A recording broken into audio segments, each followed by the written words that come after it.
The head of Russia's foreign spy service, speaking exclusively to the BBC, has denied that Moscow is provoking fears about nuclear weapons in its war with Ukraine. Sergei Narishkin, who's director of the British equivalent of the MI6, was speaking at the head of Russia's armed forces, alleging that the Ukraine intends to detonate a so-called dirty bomb. That's a device that combines conventional explosives and radioactive materials. Mr. Narishkin repeated the claim as he spoke to our Moscow editor, Steve Rosenberg. He's not only Russia's spy chief. Sergei Narishkin heads the Russian Historical Society too. And he's here to remember one of the most dramatic moments in history.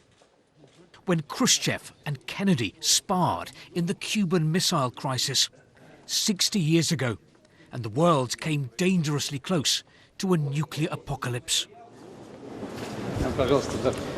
A chance for me to ask about the Kremlin's current nuclear saber-rattling. Will you categorically rule out using a nuclear weapon in Ukraine, I ask. He dodges the question, but points a finger back. We are, of course, very concerned about Western rhetoric regarding the possible use of nuclear weapons. It is simply unacceptable. And yesterday, our defence minister telephoned his counterparts in Turkey, America and France and told them about the possible plans of Ukraine's leaders to use a so-called dirty nuclear bomb. But there's no evidence of that, I say. And I'm asking about Russia's nuclear rhetoric. Do you admit it's been happening? No, absolutely not. The evidence suggests otherwise. Days before the Russian invasion, President Putin oversaw massive nuclear drills.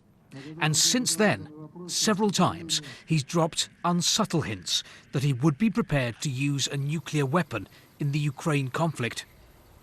And what about Moscow's claim that Ukraine is about to explode a dirty bomb and then blame it on the Kremlin? Well, the British, American and French governments have issued a joint statement rejecting what they call Russia's transparently false allegations against Kiev, adding that the world would see through any attempt to use this allegation as a pretext for escalation. As for the Cuban Missile Crisis, Stas Namin's grandfather was the Soviet official who helped end the standoff. He fears nuclear rhetoric can lead to catastrophic mistakes. I don't think it's a real danger that somebody will decide to push the button. But it's not the matter of decision of one person, it's a matter of even mistake. But the result will be the same. Compromise diffused the missile crisis. So far, though, Vladimir Putin has shown little desire for that. Steve Rosenberg, BBC News, Moscow.